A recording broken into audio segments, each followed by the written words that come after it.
Hi, I'm Lily from the Flour Barn Homestead, and I'm going to be trying our whole wheat pasta recipe today.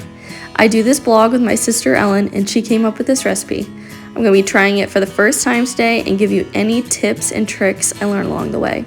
It's going to be using fresh milled flour, so we're going to start by weighing our wheat berries.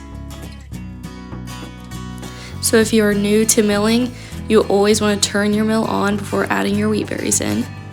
And I'm using hard white wheat berries, and I always grind my wheat flour as thin as I can get it. Now for the fun part.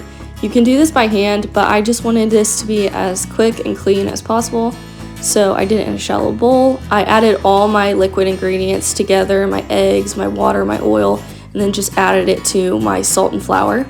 I'm mixing this all up with a Danish whisk. A Danish whisk was designed to perfectly incorporate water and liquid ingredients and dry ingredients with as little mixing as possible. That's why it's also referred to as a pastry whisk and is great for muffins, pancakes, anything you don't want to overmix. But it's also great to use when you just want to quickly mix wet and dry ingredients.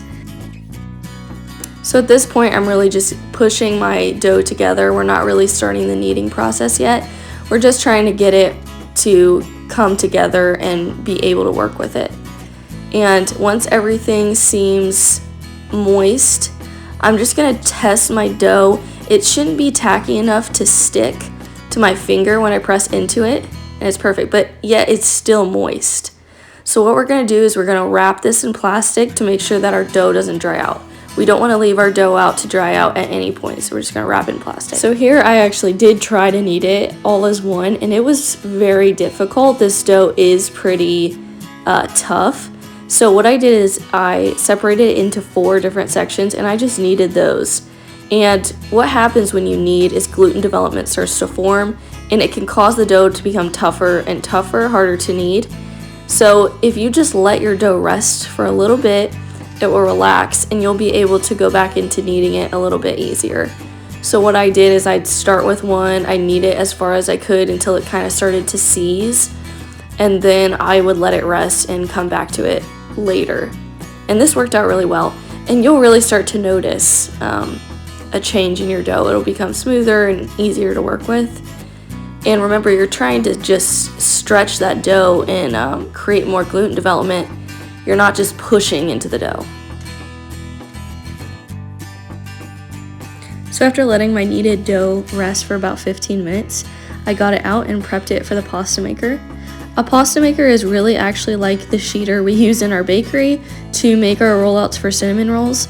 So I kind of felt like I was making a little cinnamon dough rollout.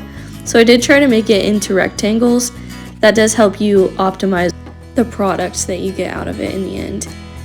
So we're going to start by going on the largest setting, or it's actually the lowest number, and we just feed our dough in slowly, and it just transforms from being almost like a bread dough into this beautiful thin pasta. So now I'm going to decrease the width of my pasta maker, and Ellen did say to go by 1. I went by 2 just because I'm impatient, and it all turned out okay. So I went down 2, I sheeted it through again, and then I took it to 6. She had mentioned that it was nice to have it thin and that it kind of masked the whole wheat taste, and I just felt like that was thin enough for the fettuccine I was planning to make.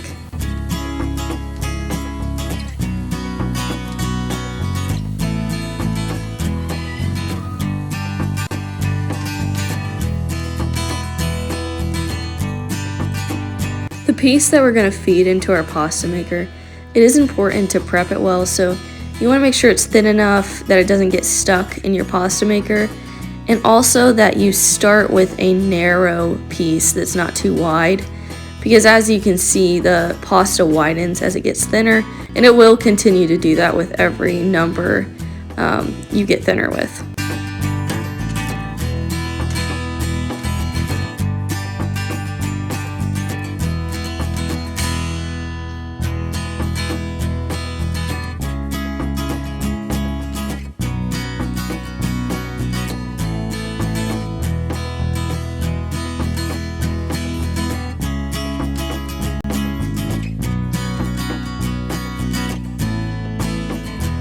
Now you're going to shape your pasta into whatever design you choose. I'm doing fettuccine, and it was really so amazing to see how that dough really came together in the end. And you could make this into ravioli, you could make lasagna noodles out of this, or you could even just make spaghetti. And you don't need an attachment for any designs. You really can just use a knife or a pizza roller to make the designs you want. I just was lucky enough that I had gotten this for Christmas, this pasta maker, and it was so easy to use.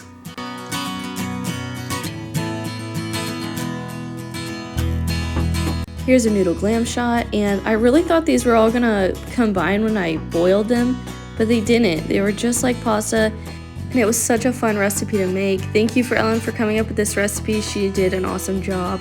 You should definitely try it out. Let us know if you have any questions. Bye!